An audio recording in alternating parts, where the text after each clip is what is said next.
Good day mga idol. Sama natin ngayon si Sir JC Villarreal. Hello.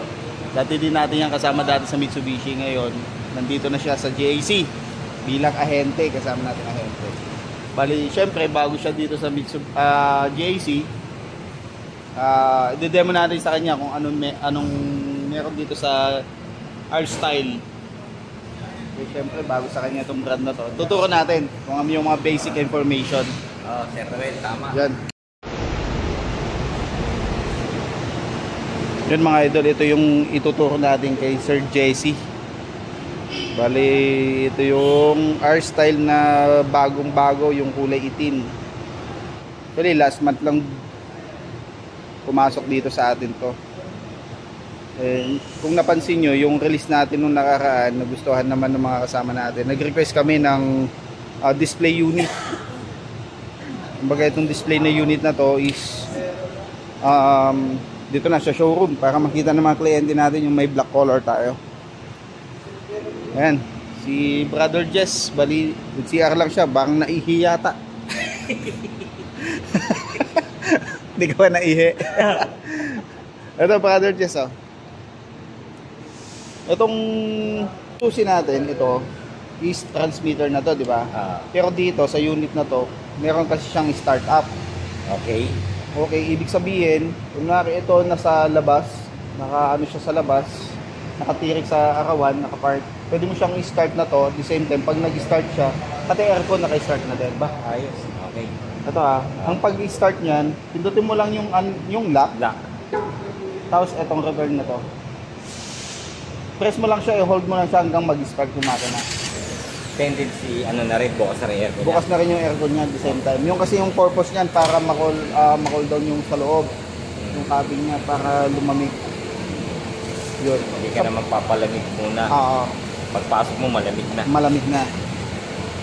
Ayan, punta ka dito tapos tira natin. Punta dito.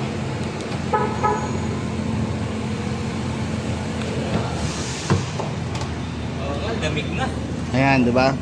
Oh, lamig Nakandar na yung aircon. Kasi itong aircon nito is naka-auto climate naman to. Ibig sabihin, depende sa temperature ng cabin natin. Kung sobrang init, siya bahala mag-adjust kung gaano kataas yung thermostat tsaka yung fan. Yes. Ito yung thermostat niya, ito naman yung Fan. fan. Okay. Ayan. Okay. Tapos dito muna tayo sa steering. Dito sa steering nito,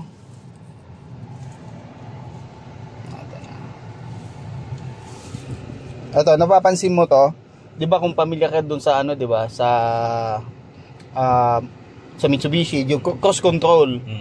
Ito yung cruise control niya is adaptive.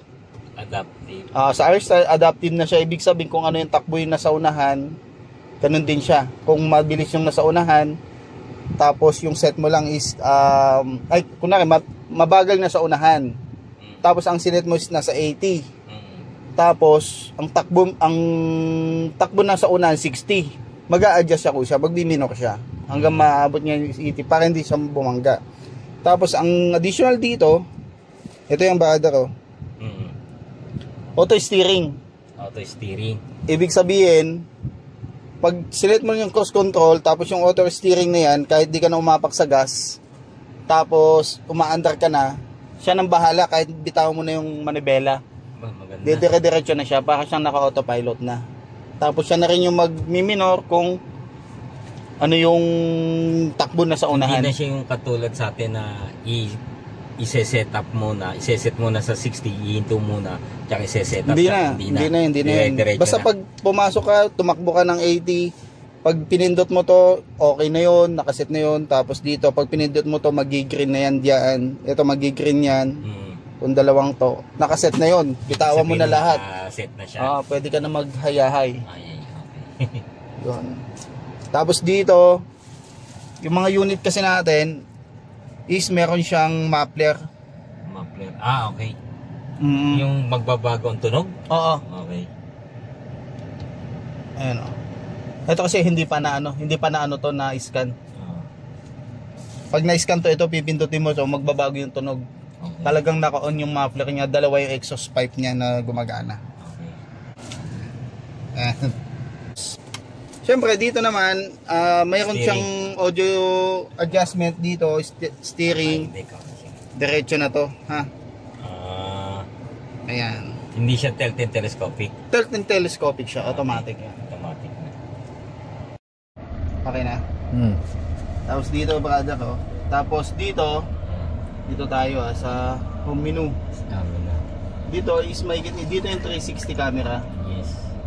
Yung 360 camera niya, actually ito naka yan, once na nag-signal ka dito, lalabas ka agad. Ayan o. Makikita mo na yung gilid. Lalabas kung ano yung sign niya. Tatamaan. Oo. Tapos dito pwede makita yung harapan at saka likod. Pag nagmamaniobra ka ganyan, yung makikita mo agad siya. Automatic na yun. Tapos dito naman yung driving mode. Pwede doon, pwede rin dito. Pwede dito, ito nandito na lahat. Yung driver assistance niya kasi yung ADAS na tinatawag, nakalabas na rin dito. Ito yung pinaka radar niya. Okay. Ito yun. Anong purpose nito? Para ito yung pinaka sensor ng ADAS niya. Lahat ng mga sensor nandito, like yung EPS, forward collision warning, okay. yung slope descent, ay ito naman doon sa brake naman to. Tapos dito naman sa assistance, ito yung division assistance. Tapos dito, traffic signal. Ito, ibig sabihin, makare-recognize niya kung yung highway na dinadaanan mo, kung ano lang yung speed limit. Ano yung pipindutin mo? Pag naka-green, automatic ito naka-disengage siya. Ito naman, naka-engage naman. Naka-on na yan. Okay. Tapos dito is Eco, Comfort, Sports Plus. Sasabihin natin sa kliyente, itong drive mode na to, hindi porket i-eco mo siya para matipid. Yung kasi yung practice ng iba, pag sinabi mong eco, matipid. What if kung ang takbo mo is 80, 100, mag-eco ka pa ba? Hindi na. Hindi, di ba?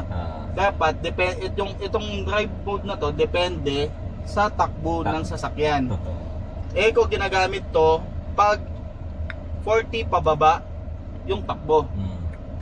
40 pataas, magko-comfort ka na. Tapos naman 60 to 100 sports or sports plus. Ngayon sa sports plus, 100. Ito na yung 100 above na yan. Pataas. Para ka lang nag-cambio nito, parang cambio lang. Yan. Kaya yung kasi yung paliwanag ko dito, depende sa takbo mo. Para ka lang nagmamanual kasi dito. Kaya nga driving mode eh. Parang nagmamanual. Pag tumatakbo ka ng 30 to 40, nasa primera ka. Primera, segunda. 40 pataas, kailangan mag-tercera na, di ba? Tapos above na yon, nakarekta ka na, kwarta at saka 50. Para saan ba yon? Para hindi hirap yung makina. Okay. Kailangan mo i-select sa proper gearing. Ganun din naman dito.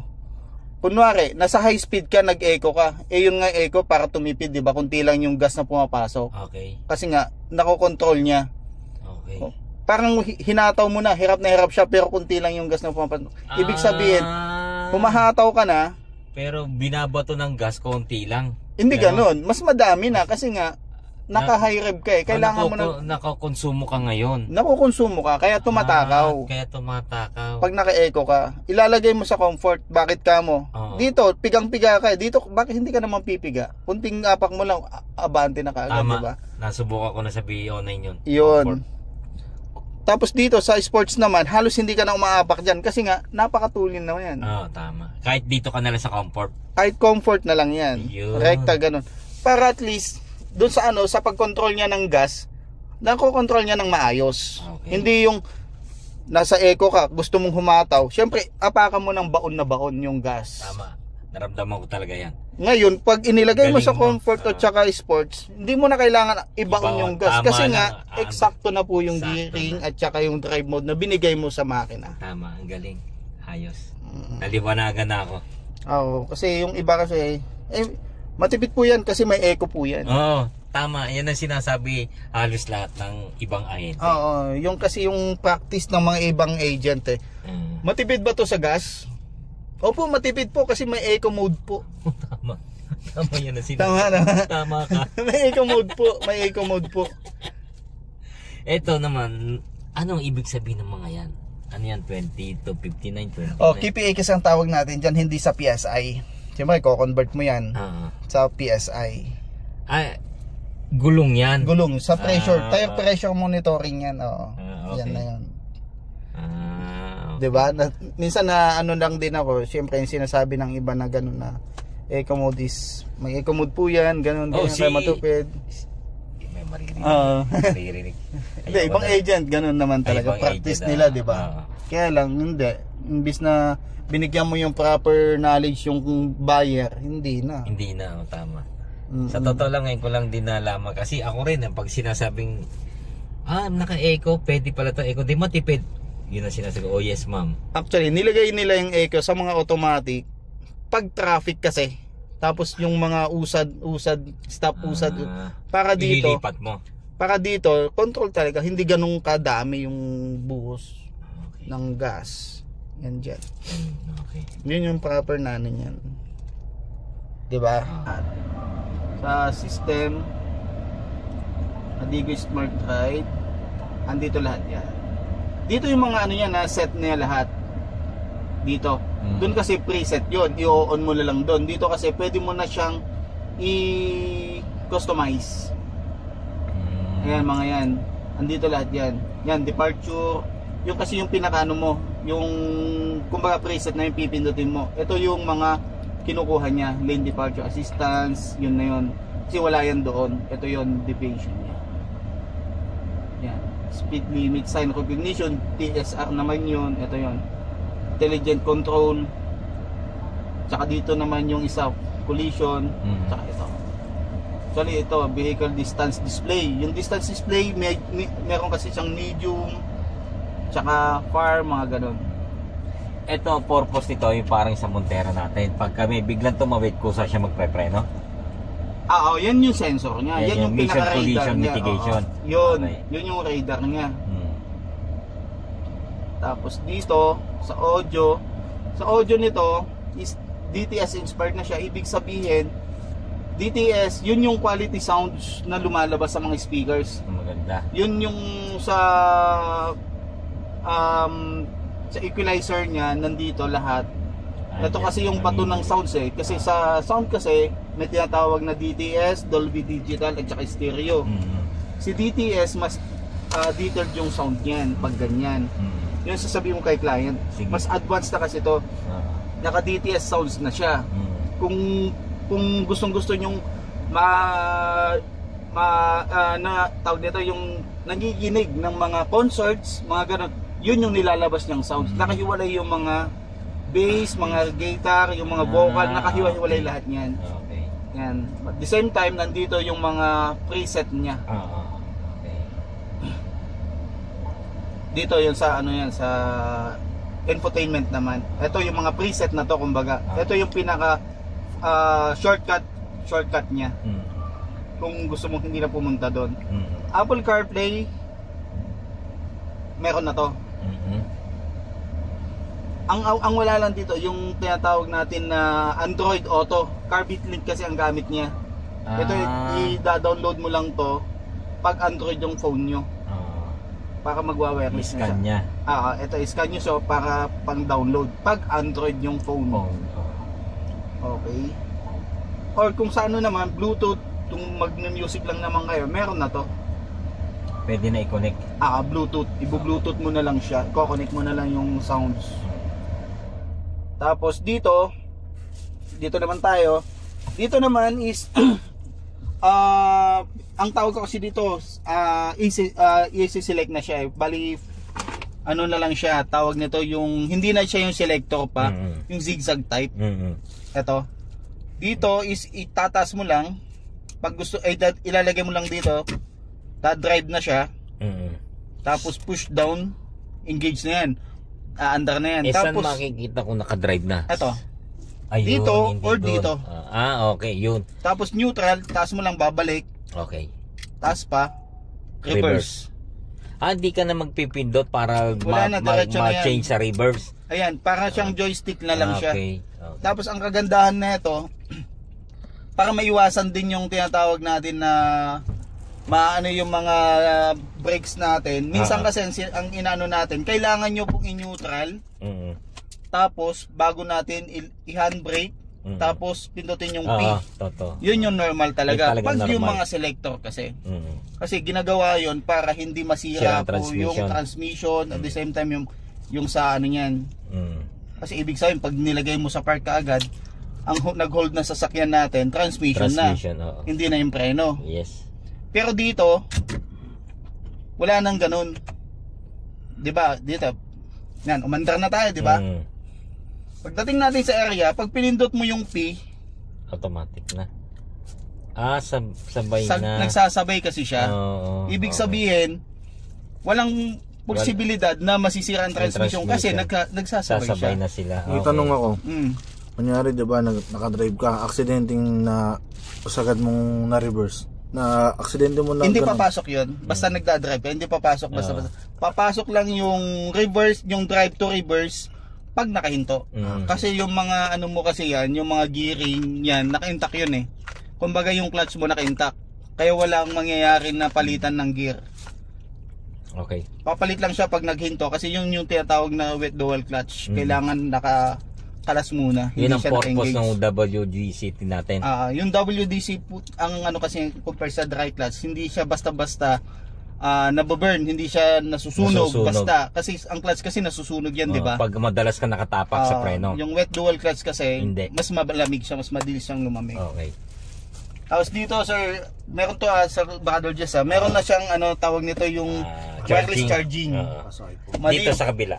Dito wala to, bali holder lang to. Ito any cellphone pwede. Basta may ano siya, compatible siya sa wireless charging. Ayun. Pwede. Tapos dito, meron din siyang packet dito sa baba, storage dito. Kaya maganda yung mga ano nito, mga storage niyan. Kumbaga, na-maximize lahat. Meron USB rin dito. Meron din. Meron din ito. Yan, meron din yan. Tapos diyan sa ayan. Tapos eto, pwede mong palitan to yung ambient niya. Ambient light. Ambient light niya. Wait. Saan kaya 'yun? Eto. Sabay sasakyan, back mo. Back mo, Sir Noel. Dito. Sa ano, apps. Yung mga app. Yung ano, dito. Dito. Vehicle. May vehicle. Ayun, doon. Dito may vehicle siya. Dito yung ambient light. Okay. Pwede mo baguhin. Okay. Yan. Yan, di ba? Ayan dyan. Hindi, naka-follow kasi siya. Papatay mo yung follow driving. Ayan. Okay. Pwede mo mabago yan. Kasing ganda nito sa gabi. Sa gabi makikita mo yan. Cockpit naman dito, pwede mo kasi siyang tawag nito, makontrol yung side mirror mo. Sa loob. Pwede dito, pero may manual din naman dito. May manual din dyan. Meron din dyan. Pero to pwede dito. Pwede dyan. Ito yan o. Ito dito. Bago mo siya i-function sa left, kailangan pipindutin mo muna to. Oo. Para siya mag-function. Siselect mo lang siya. Ayan. Pag sinelect mo, yun na siselect mo siya. Okay. Ayan. Tapos dyan, medyo alam ko na dyan. Para ring BO9 to. Tsaka yun. Same lang yun. Tapos dito naman, ito. Sandra po, alam ko na din yan. Basic lang naman to. Basic lang. Kumbaga ito yung sa sunroof, tapos dito naman is yung sa tawag nito yung sunshade niya. Okay. Tapos yung ano pala, yung seat material nito is PVC type. PVC type. Hindi siya genuine leather. Okay. Hindi rin siya napa leather. Hindi rin siya napa leather. Okay. Ito is PVC type. Kaganda ng PVC type kasi madali siyang linisin, punasan, at the same time hindi siya nagka-crack. Tapos hindi siya nag-absorb ng amoy. Pero yung tubig hindi siya nababasa. Hindi kasi PVC type siya, para siyang plastic kasi. Ayun, maganda.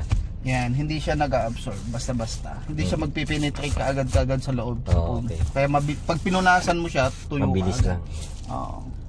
Ganon din dito. Yung iba kasi, di ba, yung baga design lang to, yung iba. Ito talaga, stitch talaga to. Kaya maganda yung pagka ano niya. Pagkagawa. Yun lang naman, basic lang naman tayo. Oo, sige. Okay. Okay na. Okay na. Thank you. Yun. Salamat. Sana may May natutunan ako. May natutunan ako. Thank you, Sir Noel. Yun lang naman.